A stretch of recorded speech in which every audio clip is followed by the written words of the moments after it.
Why were you placed into isolation? And it's actually a common theme for many of the chosen seed who end up taking a spiritual journey that leads you down a path of many changes. And one of the most common themes that we have is the hermit energy, where you end up going into isolation. You lose that connection with many of your family members, friends, associates, lovers, and it places you into this position where it's just you, the Most High, your spiritual team, and you literally are in this position where the only distractions that you have is your own mind at that point.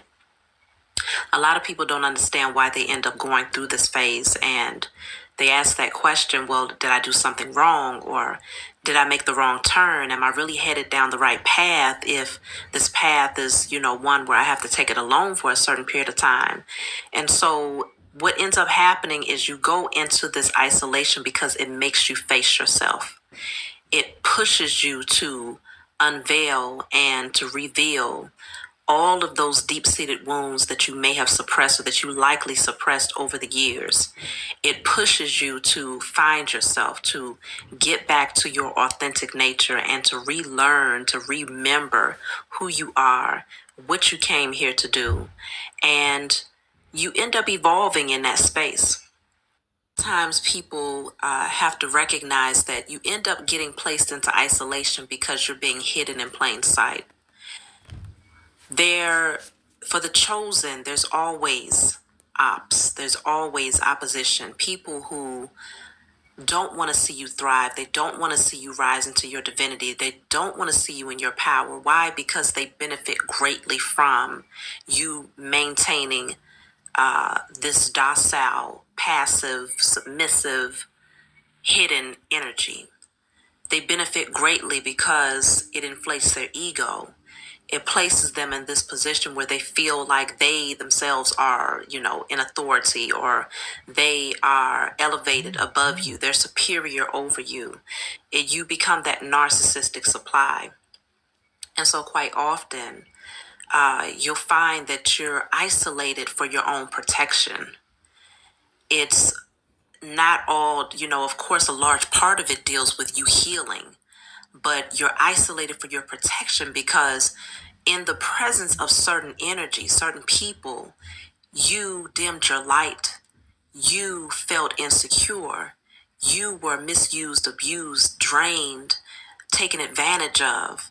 Your love, that kind heart, that good nature was not appreciated. And because at that time you still had not healed from certain things such as abandonment issues or insecurities or lack mentality, codependencies, it actually, being in the presence of those types of people, it fed that energy. It actually inflated and amplified those unhealthy emotions and thoughts that you had about yourself, even if these were subconscious thoughts, because likely you was not aware of the fact that you had emotional codependencies or lack mentality and things of that nature. Because when you end up going through a particular pattern and there's a repeat energy of certain circumstances, or you continuously attract the same type of people, the same type of situations, you end up getting so accustomed to it that you believe that it's the norm. You believe that that's what life is all about. Going through drama, changes, people that you can't trust, being misused and abused. You end up becoming comfortable with being uncomfortable, so much so that it doesn't give you the opportunity to really reflect and to go within to analyze, why are you accepting it? Why are you walking right into that type of energy and not seeing the warning signs from the beginning? Or when you do see the warning signs, why do you continue to pursue that situation or welcome that type of energy into your life? And it's likely because you end up staying in that pattern for so long that you literally believe it's the norm. Not just your own circumstances, but you are also observing the circumstances of others around you, those family members who stayed in unhealthy relationships, those family members who maintained careers that they hated, where there was no room for growth, those people around you who suppressed their own creativity because they didn't believe in themselves, or those people who maintain certain belief systems because they were afraid to step outside of the box. You end up becoming your environment. And so there ends up being this repeat pattern of the same type of negative cycles. And it's not until you get placed into isolation where you begin to realize just how dangerous that environment was for you, not just mentally, physically, emotionally, but also spiritually. It was a dangerous environment. And so you get isolated for your own protection. Because, see, we're in a new age now. Being in the age of Aquarius, this is the time where things are being revealed. And it's not just being revealed as far as, the powers that were, those, corrupt systems, illusions, the matrix. It's not just about that. It's also about revealing the wounds, the deep-seated wounds that you never took the time out to address because you were so consumed with the chaos of life. It's also the time of revealing who the true nature of the people that you had in your intimate circle. Like, many of the chosen had outright enemies. I'm talking about enemies that would have sold you out for the right price. Enemies that wanted to see you down and out. Enemies that never wanted to see you thriving. Anytime you announced that something was good, these was people that was sending you the evil eye, that was hoping that you would go backwards, hoping that you would, end up having to start all over again. You were surrounded. You was literally in the midst of a war. And for a long time, you didn't even realize it. And so this is the time where the head becomes the tail. And so things are shifting, things are turning, to the point where righteousness is now being, is rising up to be at the forefront of what power looks like. And those who lack integrity on an intimate level or on a global scale level are now being revealed. They're now being exposed. They're now being exposed. And so it's that type of energy where, you are starting to recognize in that hermit mode energy, in that isolation, just how dangerous it was.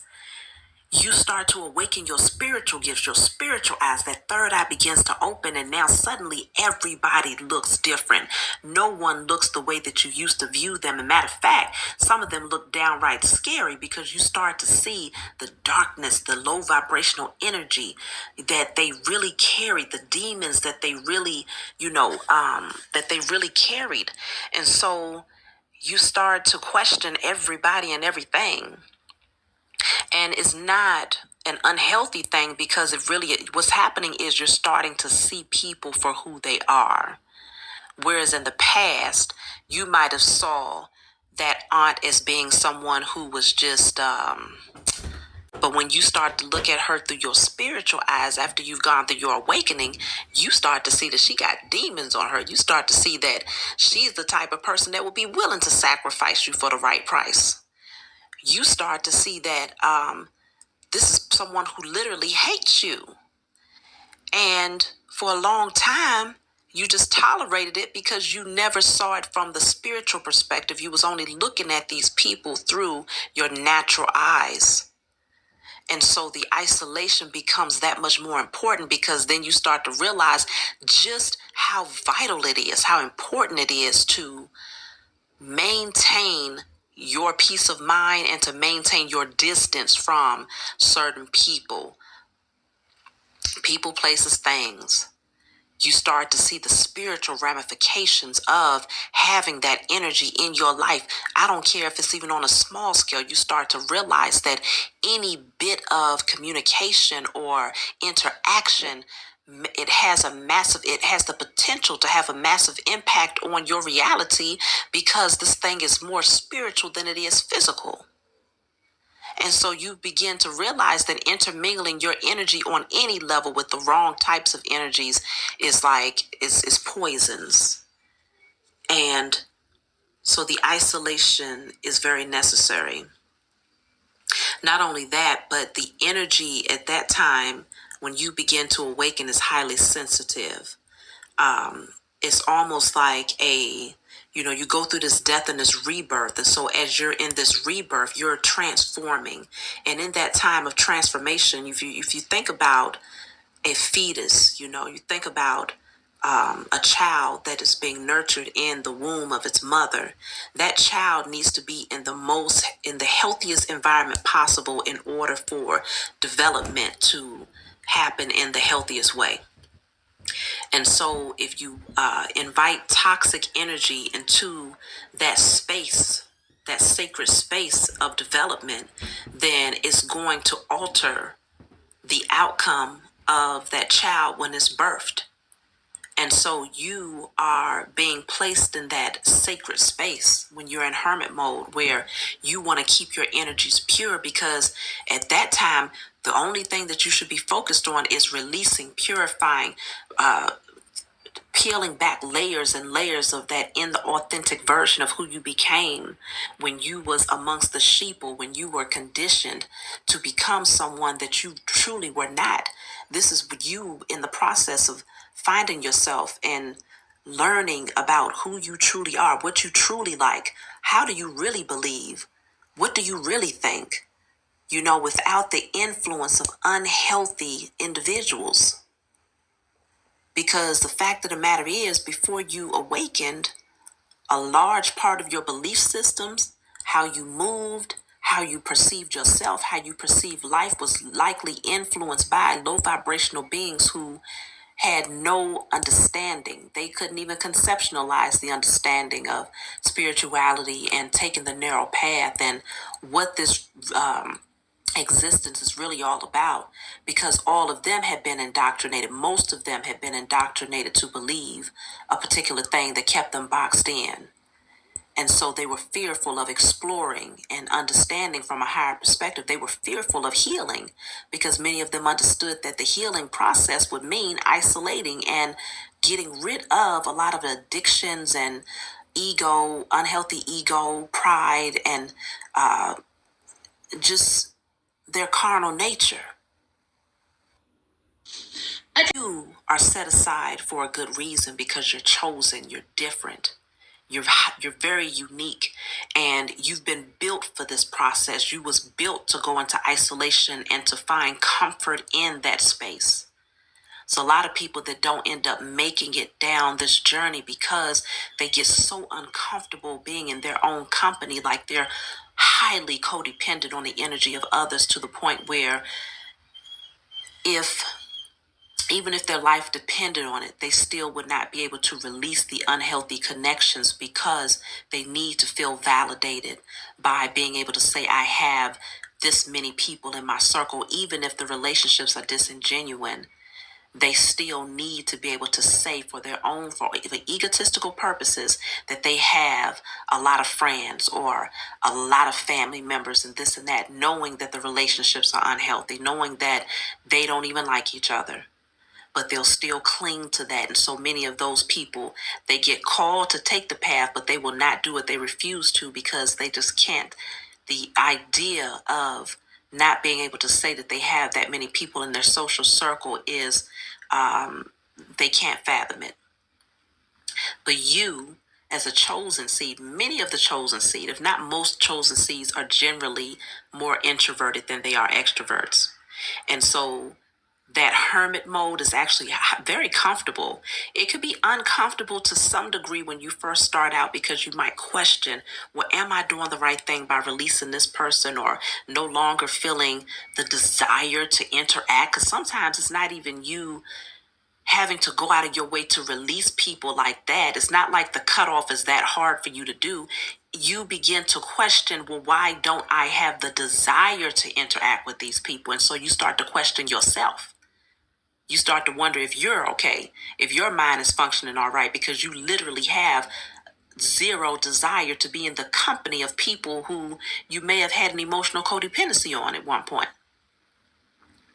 But that's exactly where you want to be. It means that you're healing when you are lacking that desire to be in the company of unhealthy individuals.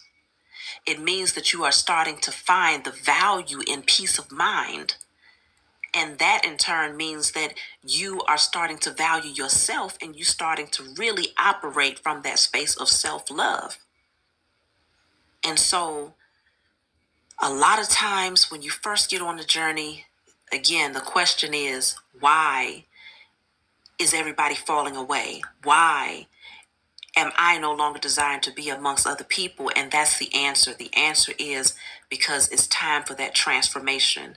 And that transformation has to be done absent low vibrational energies, because you already have to deal with your own low vibrational energies. The transformation is all about purging all of those low vibrational thoughts, fears, lack mentality, codependencies, addictions, anything, insecurities, anything that you can think of that will prevent you from rising into your divinity and becoming the best version of yourself. That hermit mode energy puts you in a space where you have to purge and vomit up all of that. And so that in and of itself is more than enough to have to work through. But trying to do it in the company of naysayers and, people who are in lack mentality and in fear and denial about their existence, that makes that process that much harder. And it has the potential to postpone your blessings and those things that you would like to manifest. It has the potential to postpone you from being able to step into your purpose, because you'll have people around you that's constantly trying to remind you of who you used to be while you're in a process of becoming a totally new creature. And so then you end up having that tug of war of energies, trying to figure out, well, is this who I am? And am I tripping? Am I, and you start to question yourself. And so this is why the Most High says, no, I'm not even going to put my child in a position where they have to fight with themselves to figure out if this is the right thing. No, I'm going to shift every portion of their life to ensure that they have no choice but to go into isolation.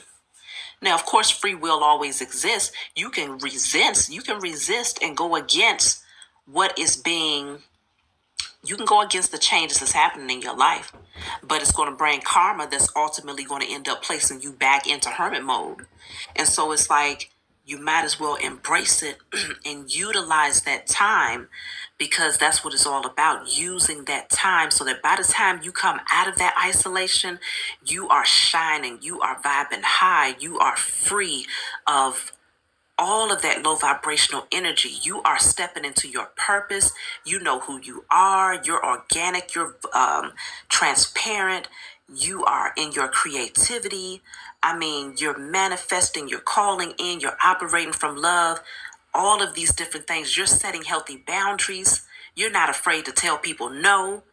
Okay, you're not afraid to say your energy is not healthy for me, so you cut people. The moment you see something that don't feel right, you on top of it. You will not allow yourself to go too far down a path to where you got to work your way back off of a doggone karmic cycle all over again. You come out in your power. That's the whole point of going into hermit mode. And so embrace that. If you find that you're just now taking the journey and you're like, well, why is this happening? Embrace it. Just know that you're going to get to a place. If you're not comfortable with it now, you will end up getting comfortable. And sometimes you can end up getting so comfortable that you don't even want to come out of the cocoon. You don't even want to come out of hermit mode. You don't even want to get back into interacting with others, because it becomes that peaceful. But then that's another part of the transformation where you learn what type of company to keep. And because you know how to weed people out and you have discernment and you know how to use your intuition to understand others' energies and who's good for you and who's not, then you start to attract people who are genuine. But you also know how to find that balance between connecting with others and knowing when to pull back in order to get back connected with self. So you come out on top either way it goes, attracting your soul tribe and repelling those who are not a part of your soul tribe. So just remember that your isolation literally has saved your life. It has saved you on more levels than you could possibly imagine, because those people who were karmics in your life did not mean you well. And many of the beautiful things that's coming in, you would not be able to obtain or grab hold of had you maintained unhealthy, false relationships. So embrace it, enjoy it, give thanks for it, and use it to your advantage to become the best version of yourselves. So that's my message for you all. I hope you enjoyed the message. I re-uploaded this message for those of you who really are chosen out there and you need to hear the original message. This is the original message that has been plagiarized by a channel called The Abundance Masters. This message was created December 9th of 2023. It's so important for the chosen to listen to messages that come directly from the source, a real human being, a spirit having a human experience, because it allows you to receive the vibrational frequency of that message as it is being channeled from the source, mother and father. So that's my message. Like and subscribe, leave a comment below, and I'll talk to you all next time.